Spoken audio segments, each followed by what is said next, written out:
देश को बचाने के लिए अगर सामने वाले को मारना पड़े तो मारेंगे। भाई हमारा धर्म भी सिखाता है, संविधान भी सिखाता है कि जब बात आत्मरक्षा पे आए, जब बात स्त्री रक्षा पे आए, जब बात गौ रक्षा पे आए, जब बात देश रक्षा पे आए, जब बात धर्म रक्षा पे आए, तो तलवार उठाना आपका सर्वप्रथम धर्म है।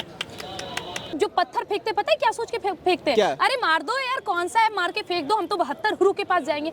मेरा ये नफरत केवल किसी एक समुदाय के लिए नहीं है, उन सभी लोगों के लिए है जो हमारे देश, जो हमारे धर्म, जो हमारे संविधान, जो हमारे न्यायपालिका, जो हमारे ग्रंथ, उस ग्रंथ को, जिस ग्रंथ को हाथ रख के न्यायपालिका में कसम खिलाई जाती है। गीता पर हाथ रखकर कसम खाता हूं कि मैं जो भी कहूंगा सच कहूंगा, सच के सिवा कुछ नहीं कहूंगा। उस गीता की उल्लंघन करने की कोशिश करेगी, हथियार उठाने, तलवार उठाने की जिम्मेदारी खुशबू पांडे लेती है। नमस्कार, मेरा नाम नीतीश ठाकुर है। एक बार फिर आप हम है रक्षक देखना शुरू कर चुके हैं। होली मिलन समारोह में आया हुआ था और दूर से ही खुशबू पांडे मुझे नजर आई। ये मुझे देख के मुस्कुराई और मैं भी देख के मुस्कुराया। फिर मैंने कहा भाई साहब अब आए हुए हैं तो बाजी मार लेते हैं। कैसे कि आप लोग बहुत डिमांड करते हैं खुशबू पांडे की कि भाई जितना हो सके इनको चैनल पे लाते रहो, हैं घेरते रहो सवालों से। आपको घेरना ठीक लगता है सवालों से? अब उनका सवाल है तो जवाब तो देना पड़ेगा ही। हाँ, उनका किनका? सभी लोगों का, जिनका अब देखिए सवाल तो आपको ही असली पता होता है ना। चलिए तो यूपी में काबा, ऐसा नेहा सिंह राठौर का बहुत बड़ा सवाल है कि यूपी में काबा। उसी तरफ कुछ लोग कह रहे यूपी में बाबा, लेकिन यूपी में बाबा का काम कहाँ बा, ये पूछा था जनता। यूपी में सब बा, ये चीज आप इस ऐसे समझिए कि कभी यूपी में जाने में हमें ही डर लगता था। हम लोग सोचते थे जाने से पहले कि क्यों भाई, दंगाइयों का शहर है, गुंडों का शहर है, ऐसे ही बोला जाता था ना। मायावती भी अपने भाषण में कहती थी ये गुंडे की सरकार है, अखिलेश यादव की सरकार को, फिर खुद ही उस गुंडे की बुआ बन गई। ऐसा भी सीन क्रिएट हुआ और आज ऐसी स्थिति हो गई है कि वाकई में उस देवनगरी को, उस गंगा की भूमि को अब वैसे ही रूप में पहचाना जा रहा है। मस्जिद से नहीं, मंदिर से जाना जा रहा है, सच्चाई से जाना जा रहा है, सनातन धर्म से जाना जा रहा है। गुंडाई करने वाले, गुंडागर्दी करने वाले, उन सब का नाश हुआ है। वो भी बोल के कि देख लो भैया, तुम्हारे ऊपर है कि तुम कैसे समझोगे। अच्छा। बोली से समझोगे या गोली से, हम दोनों भाषा में समझाएंगे। हाँ। और सही तरीके से राजनीति करना और देश को बचाने का अर्थ भी यही होता है कि आप केवल बोले ना, आप अपना कार्य भी करें। केवल अपना शास्त्र ना पढ़े बल्कि शस्त्र भी सीखें। तो एक बात बताइए, अभी आपने कहा कि गोली से समझोगे चाहे बोली से समझोगे, हम सबसे समझाने में निपुण हैं। संविधान की धज्जियां उड़ाने में भी तो आप लोग निपुण हैं ना। बुलडोजर की कार्रवाई हर चीज में आपको किसने करने का अधिकार दिया? आपको नहीं लगता है बाबा की ओर से गलत है? तो फिर आप ये मानते हैं कि पत्थर चलाने का जिम्मा उन्होंने तो संविधान में आप जेल में उनको पकड़ के डालिए, आगे की कार्रवाई। आपको लगता है इनको डर है? हाँ। इनको डर है? हाँ। मतलब जो पत्थर फेंकते पता है क्या सोच के फेंकते हैं? अरे मार दो यार, कौन सा है, मार के फेंक दो, हम तो 72 गुरु के पास जाएंगे। ये दिक्कत है, इनको मरने से डर नहीं लगता। ये जेल से क्या डरेंगे? एक बार आप सोच के देखिए सर, आप तो देश के चौथे स्तंभ है। हाँ। अगर आप सामने से खड़े होके इस चीज को प्रत्यक्ष रूप से दिखाएंगे तब तो ये सवाल करने की जरूरत ही नहीं पड़ेगी। हाँ। कि कैसे समझाएं इनको। हाँ। ये तो बोलते हैं कि मार दो, 72 गुरु के पास जाएंगे। ये ना गोली से समझना चाहते ना बोली से, तो भैया तीसरा हथकंडा तो अपनाना होगा। खुशबू जी, आपके चेहरे पे मुसलमानों के प्रति इतना द्वेष क्यों नजर आता है? कारण क्या है? तो मुसलमान इंसान नहीं होते हैं? हाँ, क्या है ना, कुछ तो गिने चुने हैं ना। तो गिने चुने, हाँ, गिने चुने हैं। तो आप उसको टोटल में काउंट कर रही है ना? नहीं, हम गिने डिफरेंशिएट करिए फिर। बिल्कुल नहीं, हम बार बार ये चीज को कहते हैं, गिने चुने हाथ पे एकदम चुनिंदा मुसलमान है जिनको हम गिन चुके हैं, जिनको हम नाम लेते हुए अपने आप में गौरवान्वित महसूस करते हैं, वो है ना। बताइए, गिनवाइए, 5 मुसलमानों के नाम गिनवा दीजिए। चाहे वो डॉक्टर, आप दूर मत जाइएगा, एक काम करिए ना। आपको ये लग रहा होगा हमको सबसे दिक्कत है, पाकिस्तान से हमारा सबसे बड़ा दुश्मन है ना। वहाँ के डॉक्टर तारिक फतेह जानते होंगे, उनसे बड़ा स्कॉलर है क्या कोई? लेकिन वो सबसे पहले आपकी अदालत में भी जब आए थे उन्होंने एक ही चीज कहा कि सिंध हिंद का है। तो आप सबसे पहले सिंध को हिंद में मिलाइए। हिंदू राष्ट्र बनाने के लिए हम केवल हिंदू नहीं, केवल खुशबू पांडे नहीं, स्वयं डॉक्टर तारिक फतेह ने कहा, जो कि हमारे देश की भी नहीं, वो इस देश में आकर कह रहे हैं, वो इस देश में आकर हमारे देशवासियों के लिए लड़ रहे हैं। तो हम और आप क्यों नहीं सर?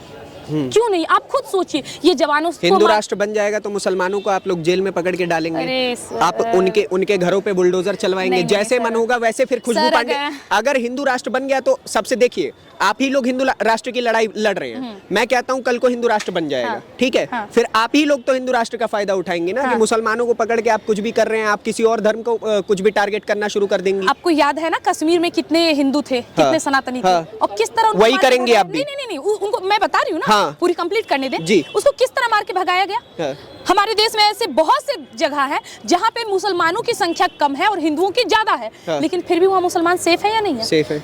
हम ऐसा कभी नहीं करेंगे क्योंकि हम सनातनी हैं। हाँ। हमें अगर ये करना रहता तो रोहिंग्या वाला कांड बहुत दूर नहीं है, वो दोहरा सकते थे भारत में। हाँ। लेकिन अगर हमने अभी तक नहीं किया केवल इसीलिए क्योंकि हम लोग सनातनी और इस धर्म का पालन कर रहे हैं। प्लानिंग तो है आपके मन में, अभी भी आपने रोहिंग्या का नाम ले लिया। बिल्कुल बिल्कुल बिल्कुल, जो जिहादी है उनको तो नहीं बख्शा जाएगा। कैसे, क्या करेंगे आप? जिस तरह से कानून पे भरोसा नहीं? नहीं, बिल्कुल कानून पे भरोसा। अरे संविधान हमारे माथे पे है, सराखों पे है, उसमें तो कोई दोहराई ही नहीं है। संविधान को मानना हमारा धर्म है, संविधान को भी मानेंगे, कानून को भी मानेंगे, न्यायपालिका को भी मानेंगे। लेकिन यदि आतंकवादियों का कोई धर्म नहीं होता तो अगर आपको पता है कि सामने वाला आतंकवादी है तो वहीं मिट्टी का तेल डालो और वहीं आग लगा दो, वहीं का वहीं खत्म। ना न्यायपालिका में जाने की जरूरत, न संविधान तक पहुंचने की। फिर न्यायपालिका की धज्जी उड़ा दी नहीं, कहां से धज्जी उड़ाई? तो जब न्यायपालिका क्यों करना?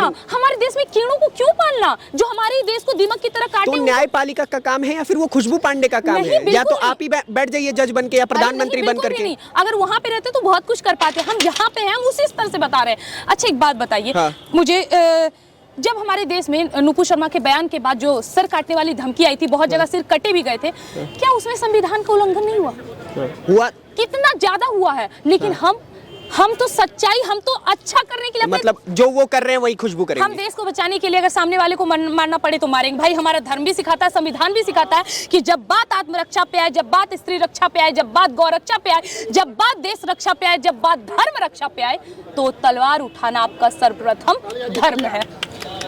गौ रक्षा की बात की अभी आपने, मोनू मानेसर जी हैं, उनको लगातार घेरा जा रहा है। अभी जंतर मंतर से आया, वहाँ पे बजरंग दल को बैन करने की मांग की गई, राष्ट्रीय स्वयंसेवक को बैन करने की मांग की जा रही है और भारतीय जनता पार्टी को भी मांग करने की बात की जा रही है। तो गौ रक्षा हाथों में बंदूक को लेकर के सही है? अरे सर, मतलब गौ को जलील करके उसको गंदे तरीके से पानी में खौला के उसके सर को धीरे धीरे काटना सही है? हम अपनी गौ माता की हत्या बर्दाश्त कर ले? हाँ, बर्दाश्त कर ले? सामने लाओ ऐसे लोगों को, बीच से फाड़ देंगे अगर हमारी गौ माता के खिलाफ कुछ बोल दिया तो। ये लोग जो हमारे पीठ पीछे रहते हैं, अरे अपने लोग हैं, हम किसी दूसरे को क्या बोले? हमें तो अपने लोगों से दिक्कत है। अगर गौ हत्या करने वाले किसी और धर्म के ना होकर अगर हमारे खुद के भी धर्म के होंगे तो उनके साथ भी हम यही प्रतिक्रिया करेंगे। मेरा ये नफरत केवल किसी एक समुदाय के लिए नहीं है, उन सभी लोगों के लिए है जो हमारे देश, जो हमारे धर्म, जो हमारे संविधान, जो हमारे न्यायपालिका, जो हमारे ग्रंथ, उस ग्रंथ को, जिस ग्रंथ को हाथ रख के न्यायपालिका में कसम खिलाई जाती है। गीता पर हाथ रखकर कसम खाता हूं कि मैं जो भी कहूंगा सच कहूंगा, सच के सिवा कुछ नहीं कहूंगा। उस गीता की उल्लंघन करने की कोशिश करेगी, हथियार उठाने, तलवार उठाने की जिम्मेदारी खुशबू पांडे लेती है। आप इतने तीखे बयान देती हैं, आपको पता है आपकी सिक्योरिटी के बारे में? आपके ऊपर इतने सवाल उठ रहे हैं कि जैसे नेहा सिंह राठौर को पकड़ा गया वैसे ही खुशबू को भी पकड़ो, खुशबू पांडे को। क्या कहेंगी? क्या कहेंगे? बिल्कुल पकड़ो। हम तो कह रहे हैं न्यायपालिका पे भरोसा है, पुलिस प्रशासन पे भरोसा है, सब पे भरोसा है। नेहा सिंह राठौर को क्यों पकड़ा गया?